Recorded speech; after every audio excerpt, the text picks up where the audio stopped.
할렐루야. 수요기도에 나오신 성도님들을 주님의 이름으로 환영합니다. 우리 찬송가 250장 구주의 십자가 보혈로 찬송가 250장 함께 찬송하시겠습니다.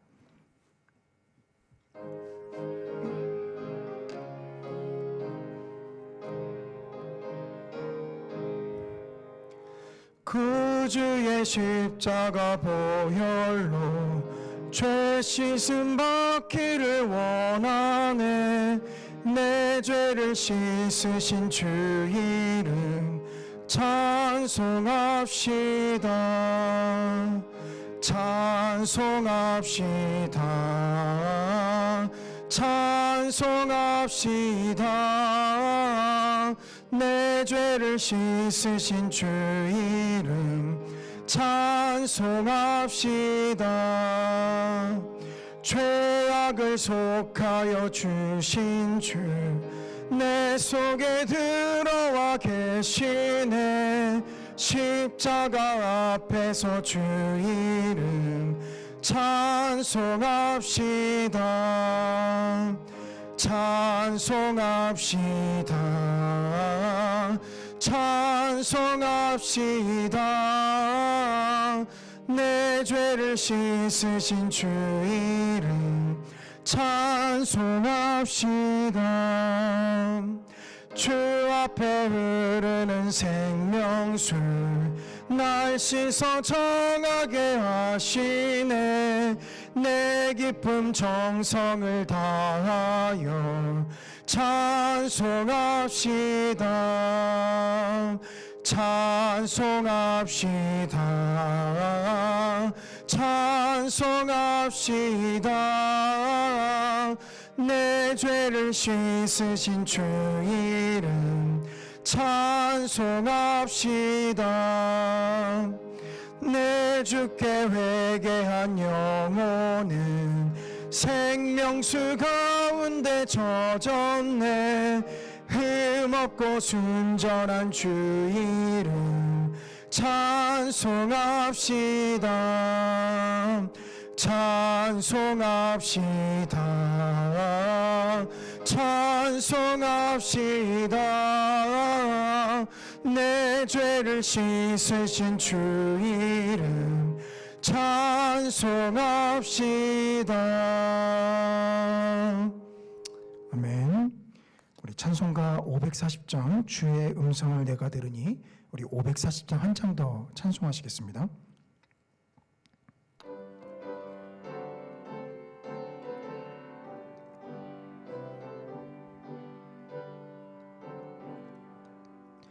주의 음성을 내가 들으니 사랑한단 말일세.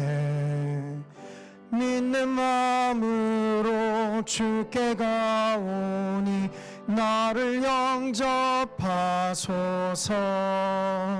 내가 매일 십자가 앞에 더 가까이 가오니 그새 주의 흘린 보배 피로써 나를 정케 하소서. 주여 넓으신 은혜 베푸사 나를 받아주시고 나의 품은 뜻 주의 뜻같이 되게 하여 주소서. 내가 매일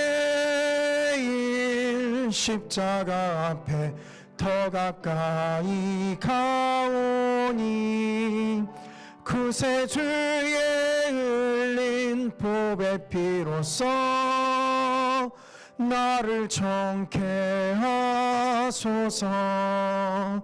주의 보좌로 나아갈 때에 어찌하니 기쁠까. 주의 얼굴을 항상 배우니 더욱 친근합니다. 내가 매일 십자가 앞에 더 가까이 가오니 그새 주의 흘린 보배 피로써 나를 정케 하소서.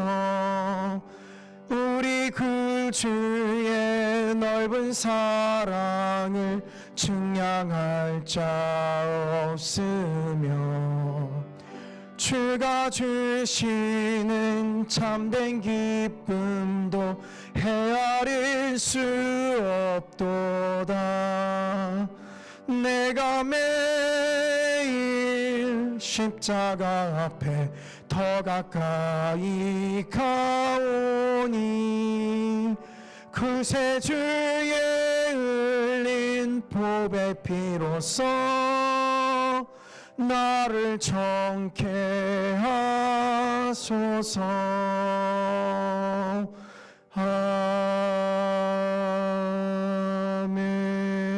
아멘. 이 시간 우리 함께 기도하며 나아가도록 하겠습니다. 우리를 예배 자리 가운데 불러주신 주님 참으로 감사를 드립니다. 우리의 예배 가운데 주님 좌정하여 주시옵소서. 오늘도 우리에게 변함없이 말씀하여 주셔서 그 능력의 말씀 힘입어 주님의 뜻대로 나아가는 저희들 될 수 있도록 아버지 인도하여 주시옵소서.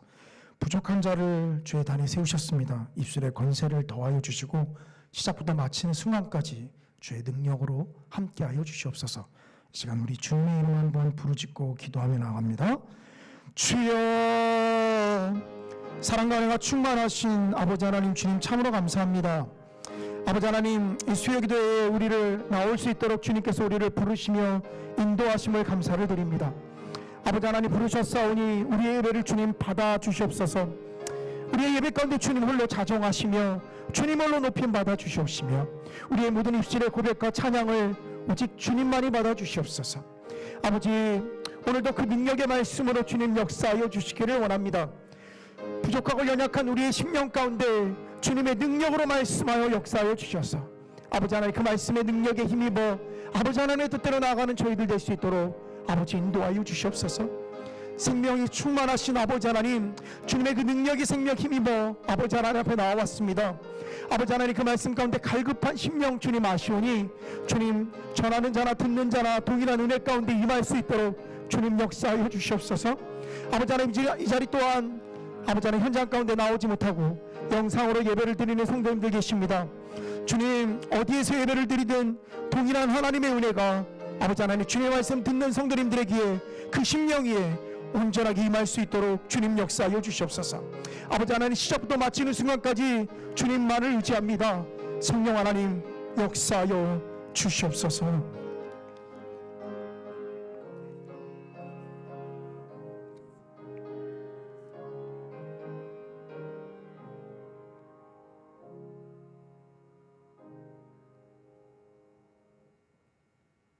언제나 저희에게 정말 좋은 곳으로, 새 곳으로 아버지 하나님 인도하시는 주님, 정말 또 이렇게 새해를 맞이할 수 있게 도와주시옵시고 저희들에게 정말 아버지 하나님, 올해보다는 지난해보다는 올해가 좀 더 나은 모습으로 신앙생활할 수 있는 은혜를 허락하여 주시옵소서. 아멘. 이 정말 수요일 아버지 하나님 인도해 주심을 감사드립니다. 저희들은 부족하고 연약한 모습이 많지만 아버지 하나님께서 항상 인도하여 주셔서 정말 감사하는 마음으로 오늘 또 드려지는 예배가 되게 도와주시옵소서. 아멘. 아버지 하나님, 저희들이 정말 이 시간도 교만으로 혹시 정말 마음이 굳어졌으면 부드럽게 하시고 또 저희들이 불평 불만으로 마음이 무거워졌으면 가볍게 인도하여 주시옵소서. 아멘. 아버지 하나님,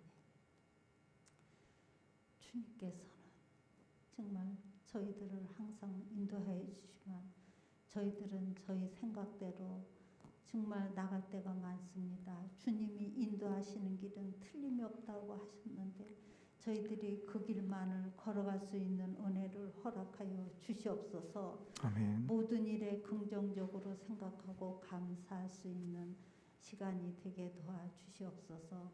오늘도 아버지 하나님 우리 성산교회를 기억하여 주시옵소서. 정말 60년이란 많은 시간 동안 주님께서 저희들 붙잡아 주셨습니다. 그 역사에 걸맞게 저희들이 믿음이 얼마나 자라고 있는지 이 시간도 돌아볼 수 있도록 주님 인도하여 주시옵소서. 부족한 걸 알면서도 말로만 정말 부르짖고 실천에 옮기지 못할 때가 너무나 많사옵나이다. 아버지 하나님, 올해는 정말 복음의 기쁨으로 웃음꽃을 피우자는 말씀으로 저희들이 시작하였습니다. 얼마나 주님의 말씀을 저희들이 웃음꽃으로 정말 남에게 전할 수 있는지 아버지 하나님 돌아보면서 정말 저희들 우리 성산교회가 은혜가 충만하고 감사가 충만할 수 있는 한 해가 될 수 있도록 주님 도와주시옵소서. 아멘. 아버지 하나님, 오늘도 우리 목사님 정말 우리 성산교회를 위하여 아버지 하나님 기도하시고 또 한 사람 한 사람 정말 힘들고 어려운 사람 위해서도 기도하실 줄 믿사옵나이다. 항상 정말 건강으로 사랑으로 감당하실 수 있는 은혜를 허락하여 주시옵시고 가정 위에도 주님 같이하여 주시옵소서. 아멘. 오늘도 부교육자님들에게도 주님 은혜 내려 주시옵소서. 부서에서 정말 맡은 모든 일을 잘 정말 지혜롭게 감당하실 수 있는 은혜를 허락하시고 정말 모든 일에 최선을 다하고 열심을 다할 때 우리 주님께서 같이하여 주시옵소서.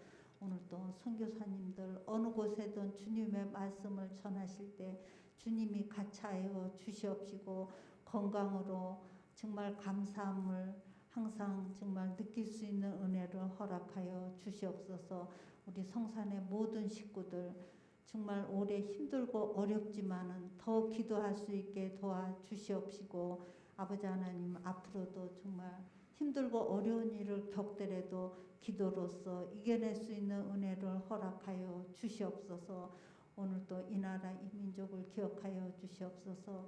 우리들이 지금 다 같이 어려움을 겪고 있지만은 오로지 정말 우리 주님께서는 저희들을 눈동자같이 지켜주신다는 걸 믿고 우리들이 좌절하지 말고 더 정말 깨어서 기도할 수 있는 은혜를 허락하시고 위정자들에게 정말 솔로몬 같은 지혜를 주셔서 잘 어려운 시기 이끌어 나갈 수 있는 은혜를 허락하여 주시옵소서. 오늘도 말씀 들고 서신 우리 조 목사님을 기억하여 주시옵소서. 정말 능력의 말씀을 오늘도 전하실 수 있게 도와주시옵시고 듣는 우리들 더 기쁨으로 그 말씀을 아멘으로 받아들일 수 있는 시간이 되게 도와주시옵시고 아버지 하나님 항상 주님께서 오늘도 눈동자같이 지켜주신다는 걸 믿고 저희들 정말 돌아갈 수 있게 도와줄 줄 믿사옵고 예수님 이름 받들어 기도드리옵나이다. 아멘.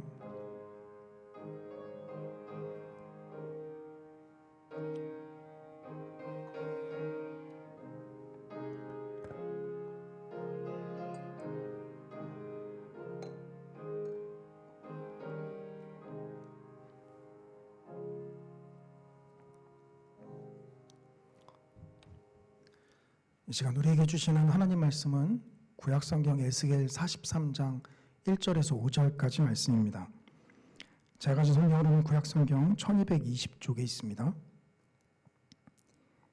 에스겔 43장 1절에서 5절까지 제가 봉독하겠습니다.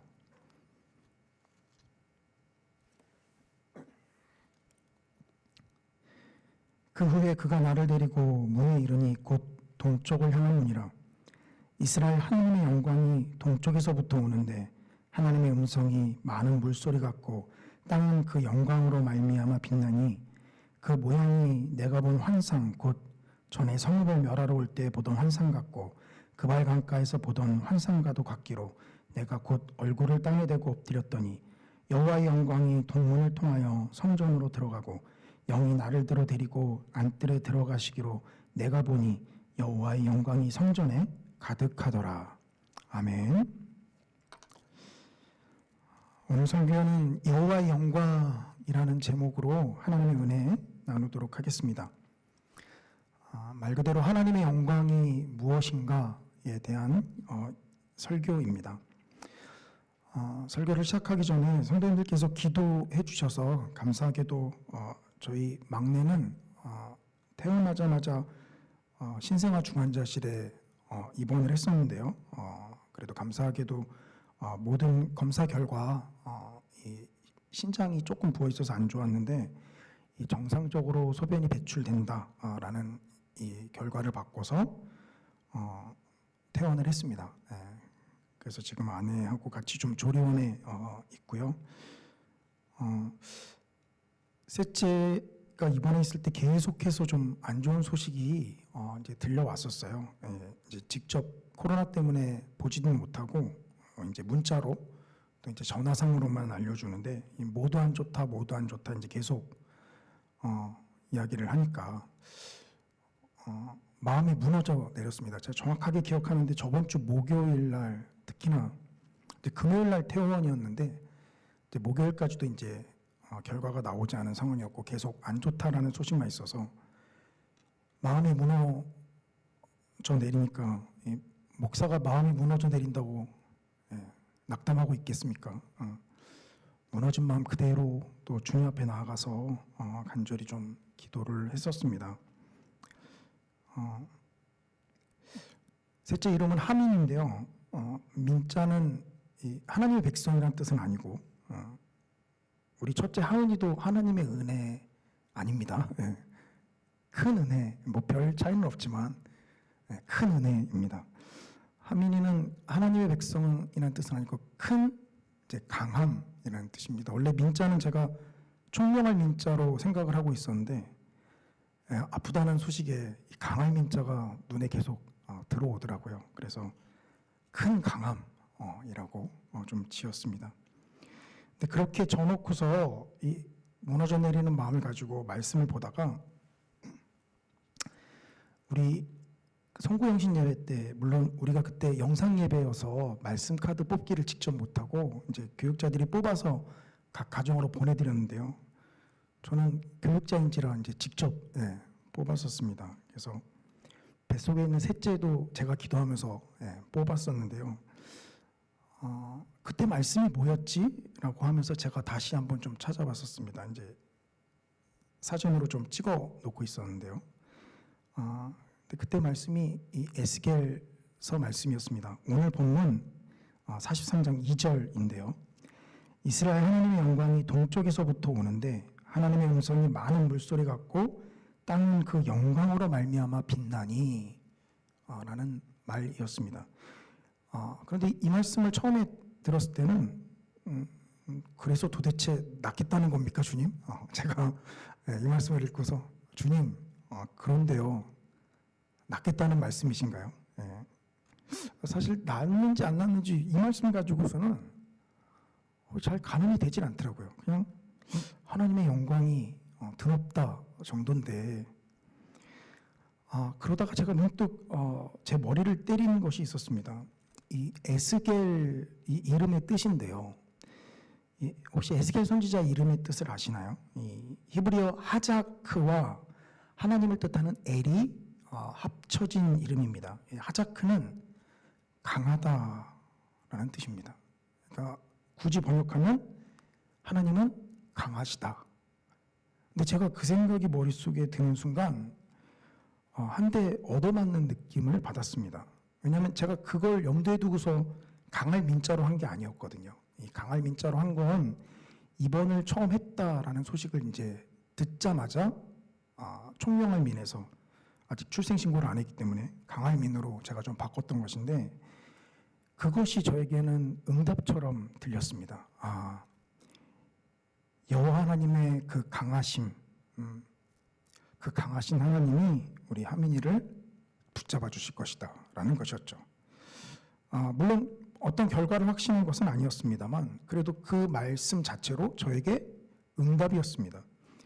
마치 하나님이 그 조금 어긋나 버린 듯한 제 마음, 주님 그래서 낫는다는 겁니까? 라고 제가 약간 삐뚤어지게 물어봤을 때 하나님께서 마치 그래 낫는다라고 대답하신 것처럼 그 생각이 번쩍 머릿속을 때리고 지나갔습니다. 사실 전율이 좀 느껴졌었는데요. 그래서 제가 그 다음날 에스겔서를 계속 처음부터 다시 한번 좀 살펴보았습니다. 그리고 그러면서 이 본문 가운데 내용을 가지고 설교를 준비해야 되겠다라는 생각을 좀 하였습니다. 하나님의 영광이라는 표현을 우리는 자주 씁니다. 여호와의 영광. 제 두 딸도 아내가 기도를 잘 교육시켜서요. 이제 둘째도 스스로 잘 기도하는데요. 밥 먹기 전에. 근데 물론 그 기도의 패턴은 거의 외우다시피 아이들이 했습니다. 아빠가 김치볶음밥을 해줬습니다. 이거 먹고 하나님 영광에 쓰임받게 해주세요. 이게 기도의 패턴입니다. 아빠가 뭘 해줬는지를 언급하고, 참고로 그 아내가 출산하는 동안 제가 두 자녀를 60끼를 먹이면 아내가 돌아옵니다. 그래서 제 머릿속에 한 끼 한 끼 지워가고 있는데요. 너무 김치볶음밥을 해주니까 하루는 첫째가 맨날 먹으니까 조금 맛이 그렇다. 이제 약간 그만해달라는 얘기죠. 가장 빠르게 하고 자신 있게 할 수 있는 게 그거라서. 어쨌든 아이들은 무슨 뜻인지 정확하게 모르면서 하나님 영광에 쓰임 받게 해주세요라는 기도를 잘합니다. 근데 가만히 생각해 보니까 저도 이 본문을 묵상하면서 도대체 여호와의 영광이 뭐지? 라는 생각을 한번 해보게 됐습니다. 왜 여호와의 영광을 우리가 그렇게 자주 언급하는데 그게 구체적으로 뭐지? 이 영광이라는 단어를 한글 뜻에서 그대로 사전에서 찾으면 이 빛나고 아름다운 영예입니다. 그러니까 어떤 명예 같은 거죠. 우리가 누군가를 만나서 평소에 존경하던 사람을 만나서 만나 뵙게 되어서 영광입니다라는 표현을 쓰잖아요. 하나님께만 쓰는 게 아니라 평소 존경하던 누군가를 만났을 때도 그런 표현을 씁니다. 그럴 때는 상대방을 좀 높여 드리는 표현이기도 하죠.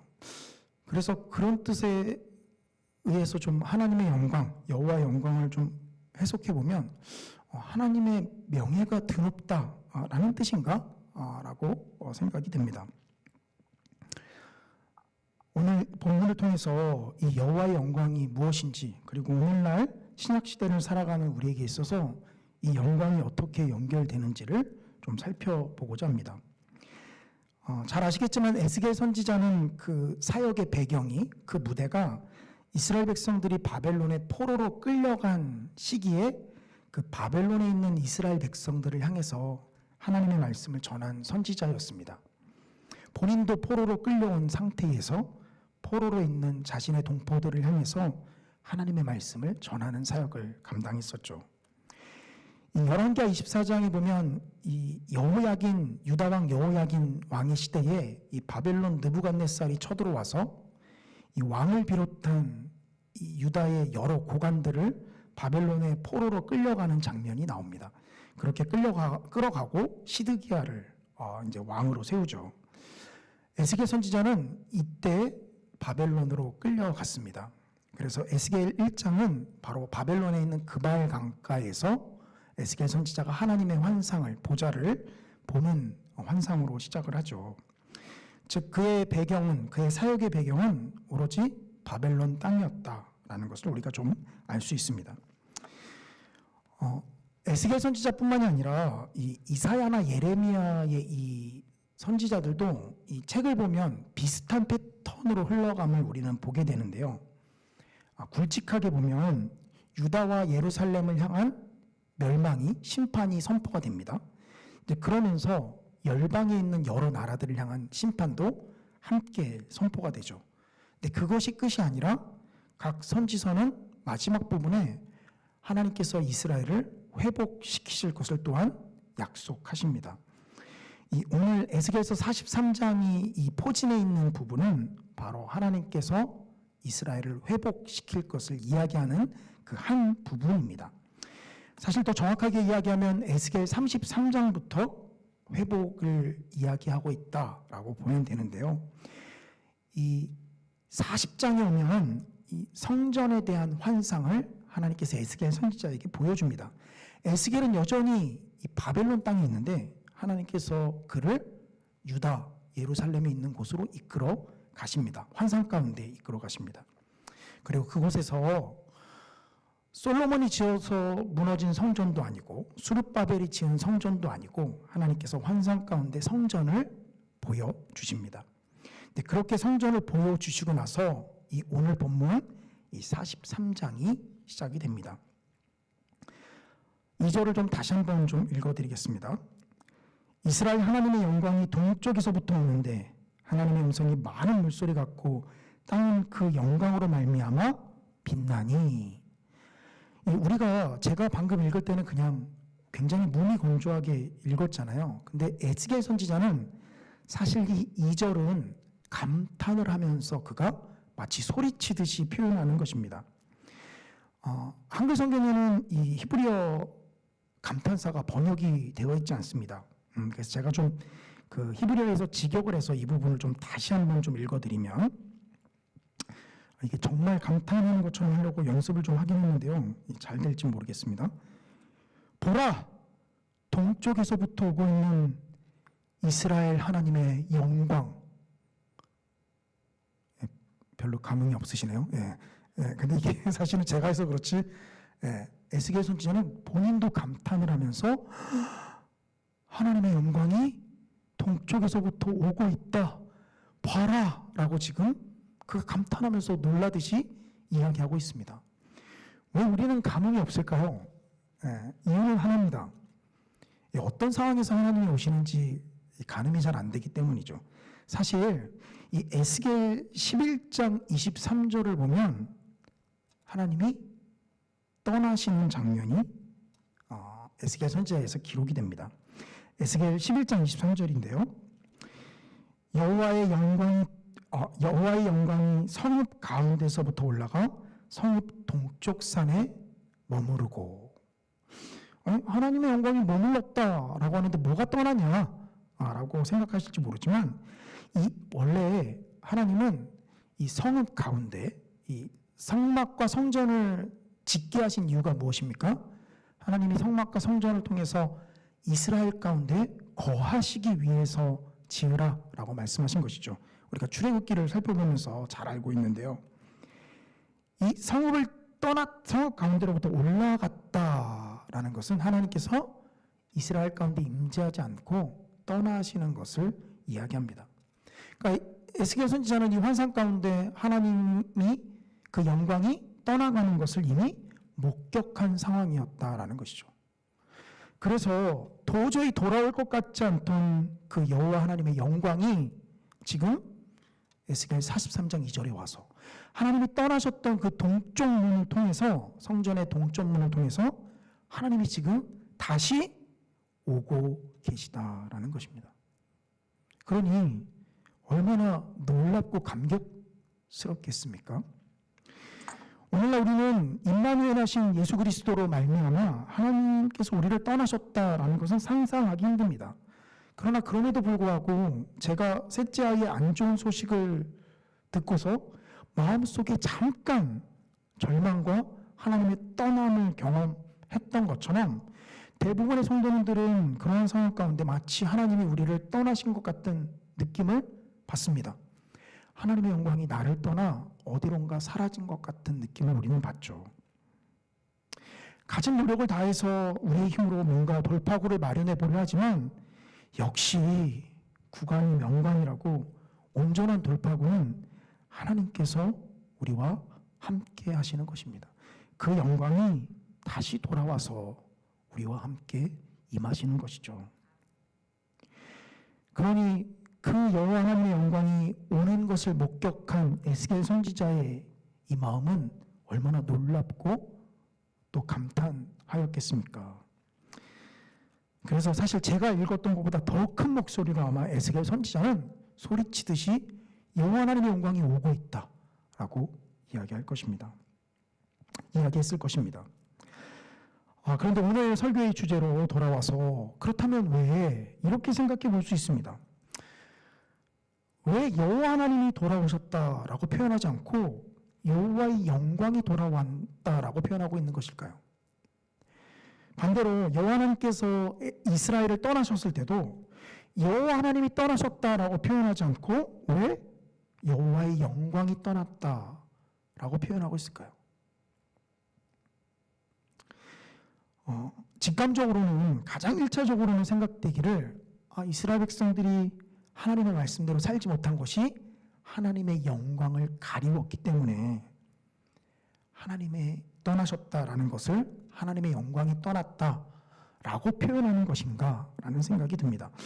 일리가 아주 없는 얘기는 아닌 것 같습니다. 그런데 하나님이 떠나셨다라는 표현 말고 여호와의 영광이 떠났다라는 표현이 사실 성경 곳곳에서 등장합니다. 이 여호와의 성전과 비롯된 여호와의 영광이 떠남이 나타나는데요. 먼저 여호와의 영광이 임하였던 순간을 좀 한번 보도록 하겠습니다. 출애굽기 40장 34절에서 35절인데요. 이때는 그 광야에서 성막이 다 완성이 된 이후에 하나님이 임하시는 순간입니다. 출애굽기 40장 34절에서 35절입니다. 구름과 회막이 덮이고 여호와의 영광이 성막에 충만하매 모세가 회막에 들어갈 수 없었으니 이는 구름이 회막에 덮이고 여호와의 영광이 성막에 충만함이었으며. 자, 여호와 하나님께서 성막을 지으라라고 한 것은 아까 말씀드렸다시피 여호와 하나님께서 이스라엘 백성들 가운데 임하시기 위함이었습니다. 그런데 여기서도 여호와께서 성막에 임하셨다라는 표현이 아니라 여호와의 영광이 임하였다라고 표현합니다. 이는 솔로몬이 지은 성전에서도 동일하게 나타납니다. 열왕기상 8장 11절인데요. 제사장이 그 구름으로 말미암아 능히 서서 섬기지 못하였으니 이는 여호와의 영광이 여호와의 성전에 가득함이었더라. 이 솔로몬이 봉헌한 이 성전에도 역시 하나님이 임재하신 것을 여호와의 영광이 성전에 가득하였다라고 표현하고 있습니다. 우리가 이걸 통해서 여호와의 영광이 임하였다라는 것이 과연 무엇을 말하는 것인지를 좀 살펴보기를 원합니다.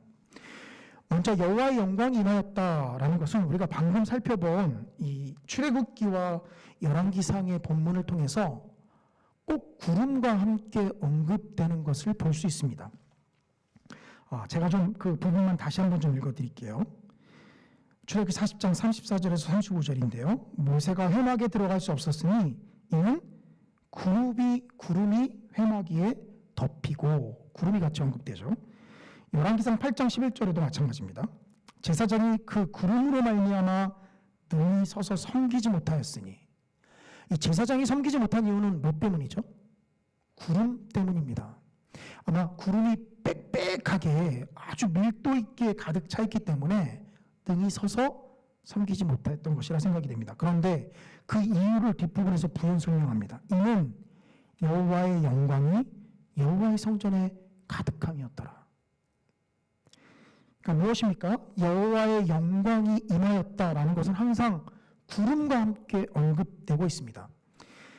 이 여호와의 영광, 이 영광이라는 히브리어 단어는 카보드라는 단어입니다. 근데 원래 이 히브리어 단어가 가지는 1차적인 뜻은 이 무겁다, 헤비하다, 이 빽빽하다라는 뜻이 있습니다. 그러니까 무언가 꽉 차고 무거운 것을 이야기할 때 이 카보드라는 단어를 씁니다.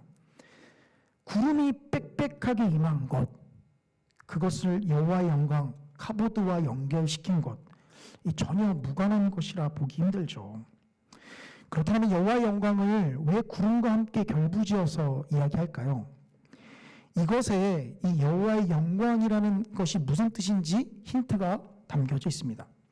왜 여호와께서 임하셨다라는 표현보다는 여호와의 영광이 임하셨다라는 표현을 쓰고 있는가? 그것은 바로 하나님을 볼 수 없는 우리를 위한 하나님의 배려입니다. 우리는 그 누구도 살아계신 하나님을 직접 볼 수 없습니다. 구약에서는 그 하나님 앞에 가까이 나아간 자는 즉사 죽임을 당한 것을 볼 수 있죠. 하나님을 아무도 볼 수 없습니다. 그런데 그 하나님께서 하나님이 임하셨다라는 것을 이스라엘 백성들이 충분히 느낄 수 있게 해줬습니다. 무엇으로요? 구름이 빽빽하게 임한 것으로요. 그리고 그것은 우리가 살펴본 대로 여호와의 영광이 임한 것과 동일하게 나타나고 있습니다.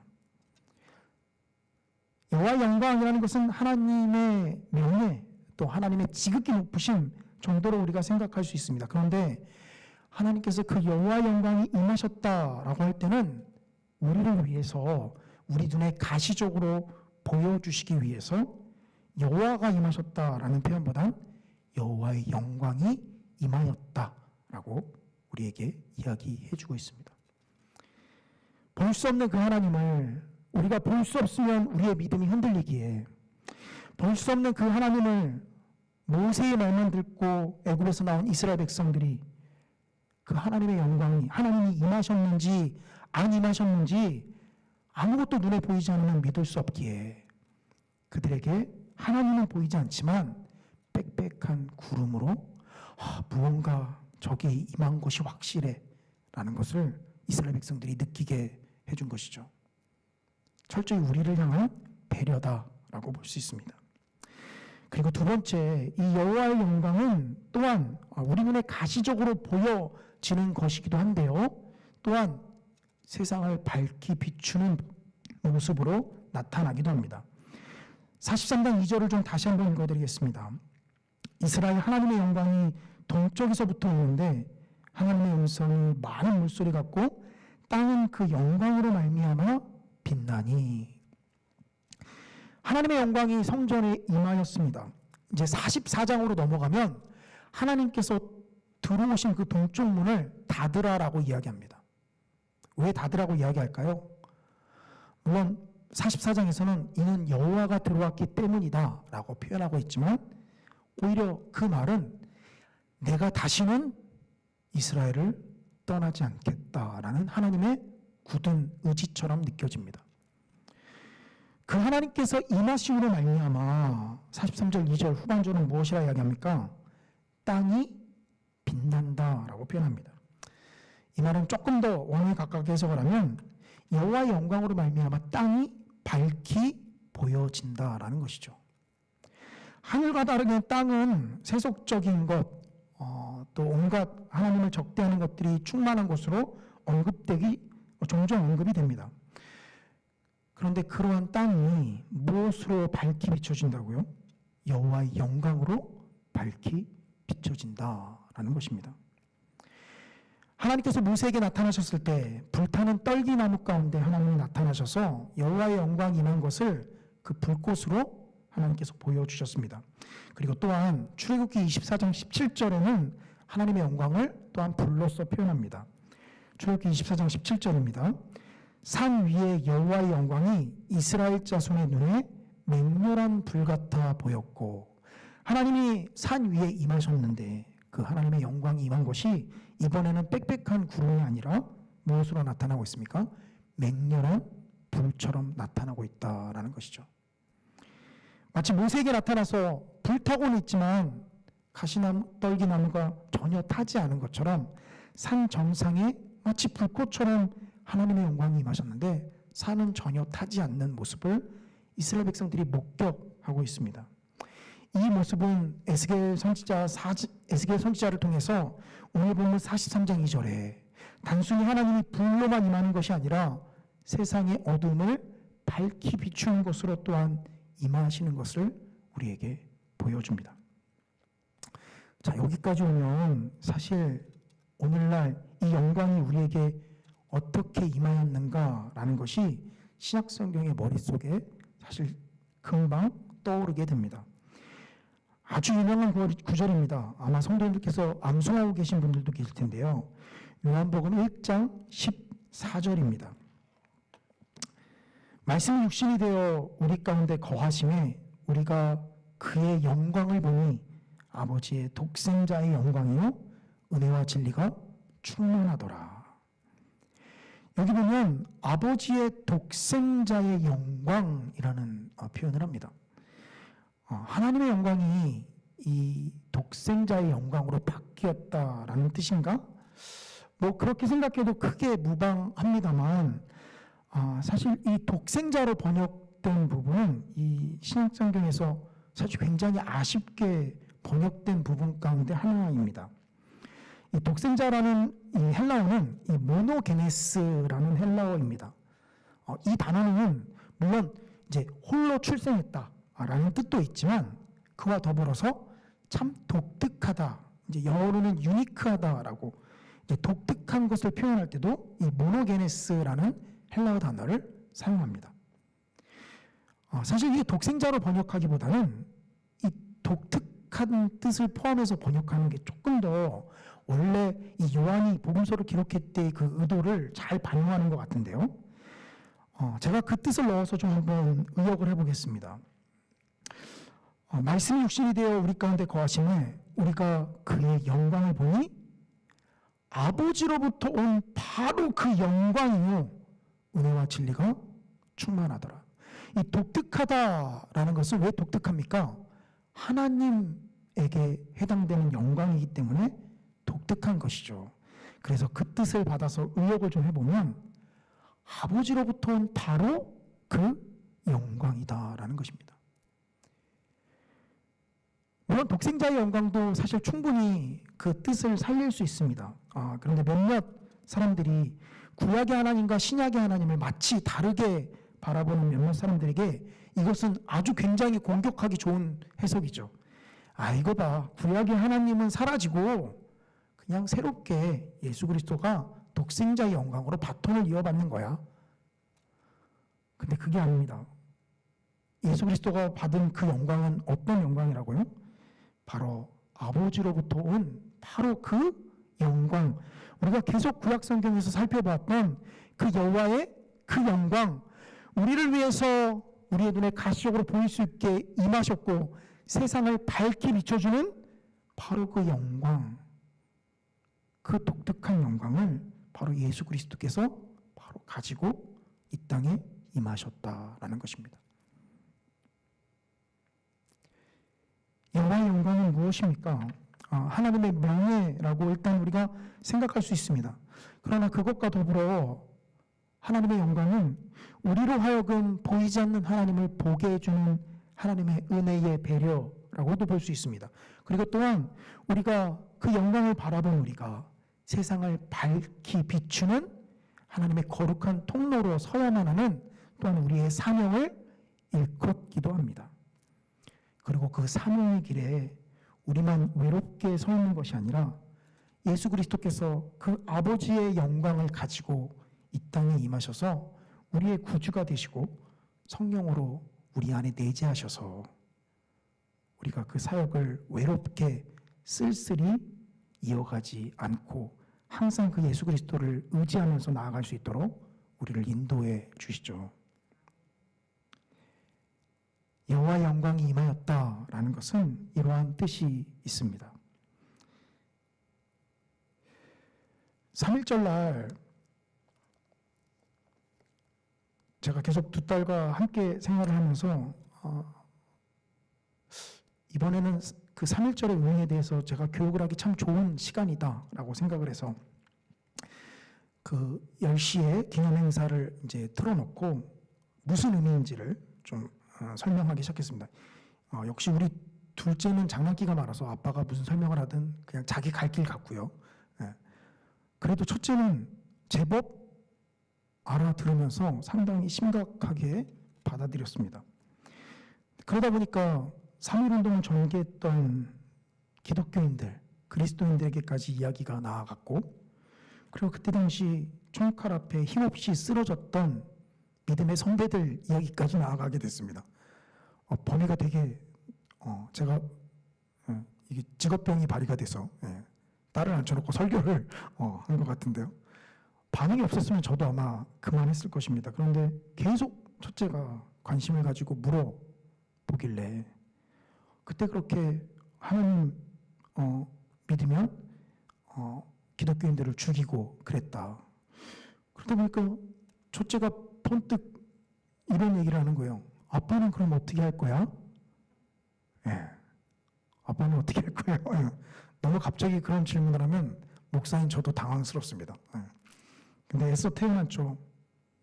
그냥 죽을 때 죽더라도 하나님 배반하지 말아야지. 근데 아빠가 그렇게 얘기하니까 마음이 슬픈지 우리 첫째가 좀 마음이 여리거든요. 눈물, 닭똥 같은 눈물을 흘리면서 막 근데 그 울면서 본인도 약간 이해한다는 이게 사실 저의 마음을 더 아프겠는데요. 이해한다는 아빠가 목사니까 이해한다는 그런 표정을 좀 지었습니다. 그런데 그날 밤 제가 자면서 곰곰이 생각해봤는데 정말 이피라도 그렇게 당당하게 배신하지 않고 그렇게 할 수 있니? 너 하나님이 조금만 힘들게 했을 때 너 속마음이 이랬잖아. 제가 제 자신을 너무도 잘 아니까요. 이 막내의 이야기를 듣고서 제가 하나님 앞에 어떤 태도를 취했는지 저는 제 스스로는 너무도 잘 알기 때문이죠. 딸 앞에 당당하게 대답했던 내 모습은 온데간데 없이 사라지고 사실 제 마음속에는 그런 상황이 오지 않으면 되죠 라고 애써 부인하는 모습이었습니다. 여호와의 영광이 우리 가운데 임하면 이러한 연약한 우리의 모습이 능히 감당할 수 있는 하나님의 신실한 사역자로 하나님께서 세워가실 줄 믿습니다. 항상 기독교인들은 우리가 할 수 있다라고 생각하는 순간 넘어집니다. 그러나 우리가 할 수 없기에 그 예수 그리스도를 의지할 때 우리는 할 수 없는데 그런데 돌아보면 든든히 버티고 지탱하고 이어져 오고 있음을 우리는 또한 보게 됩니다.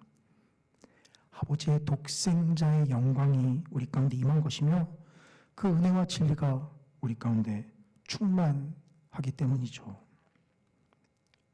그 여호와의 영광이 우리 가운데 온전히 임한 것을 하나님 앞에 감사했으면 좋겠습니다. 그리고 연약한 우리의 다짐과 연약한 우리의 마음을 성령님께서 주관하시고 인도해 주셔서 우리가 변치 않고 아버지 하나님 앞에 온전하게 서가도록 하나님께서 또한 우리를 붙잡아 주시기를 또한 간구하며 나아가야 하겠습니다. 코로나19가 많은 것을 바꿔놓았지만 역시나 우리의 신앙에 많은 타격을 또 많은 생채기를 긁어놓은 것 같습니다. 그러나 그런 생채기에도 불구하고 하나님의 영광이 우리를 든든히 붙잡아 주시면 우리가 이보다 더한 순간에도 우리의 신실한 마음이 흔들리지 않고 비록 흔들린다고 하더라도 하나님 앞에 다시 돌아서서 나아가는 그러한 하나님의 백성들이 될 줄로 믿습니다. 이러한 하나님의 은혜가 이 자리 가운데 참석한 모든 성도님들에게 동일하게 임하시기를 주님의 이름으로 간절히 축원합니다. 우리 들은 말씀 가지고 함께 기도하며 나아가도록 하겠습니다. 아버지 하나님, 그 여호와의 영광이 우리 가운데 임하셔서 성전문을 닫아 더 이상 떠나지 않으시겠다라고 말씀하신 그 주님의 언약을 우리가 든든히 붙잡고 서기를 원합니다. 삶의 순간순간 하나님의 영광이 우리를 떠난 것처럼 느껴지는 순간이 있습니다. 그리고 마치 파도가 밀려가면 또 다른 파도가 밀려오듯이 또 다른 고통과 고난의 순간에 대인관계의 고통과 외로운 순간에 또한 하나님의 영광이 우리를 떠난 것처럼 낙담되어지는 순간들이 우리가 또한 자주 느끼곤 합니다. 그러나 주님, 그러한 순간 가운데서도 우리 주 예수 그리스도로 말미암아 우리 가운데 충만하게 임하신 그 주님을 우리가 온전히 붙잡고 나아갈 수 있도록 성령 하나님 우리를 주관하시고 인도하여 주시옵소서. 우리 주님의 이름 한번 부르짖고 기도하며 나갑니다. 주여, 사랑과 은혜가 충만하신 아버지 하나님, 주님 참으로 감사합니다. 늘 흔들리고 연약한 우리들을 아버지 하나님의 영광이 우리 가운데 임하셔서 우리를 든든히 붙잡아 주시며 성령 하나님께서 우리 가운데 내시하셔서 우리의 연약한 심령과 흔들리는 믿음을 주께서 굳건하게 붙잡아 주심을 주님 감사를 드립니다. 늘 변덕 같은 우리의 마음을 주님께서 주관하시고 인도하여 주셔서 아버지 하나님 앞에 여지껏 나아올 수 있으며 그 하나님의 영광이 우리를 든든히 세워주셔서 아버지 하나님의 일들을 능히 감당할 수 있음을 주님께 고백합니다. 아버지 하나님, 우리 힘으로는 감당할 수 없사오나 성령 하나님 역사하여 주시옵소서.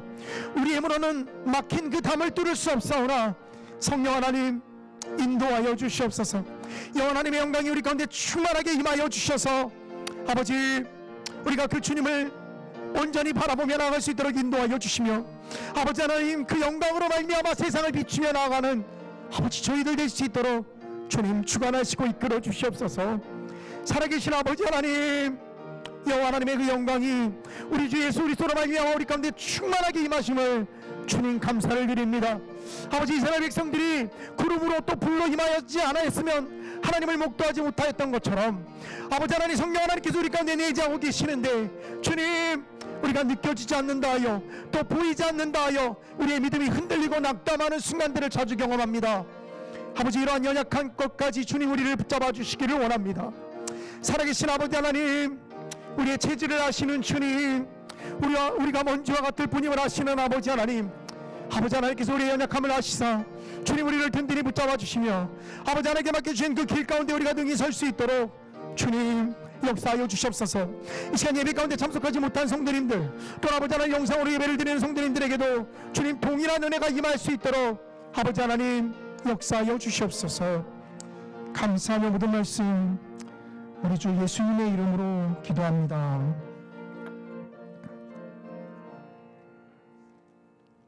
아멘. 우리 찬송가 185장 함께 찬송하시겠습니다.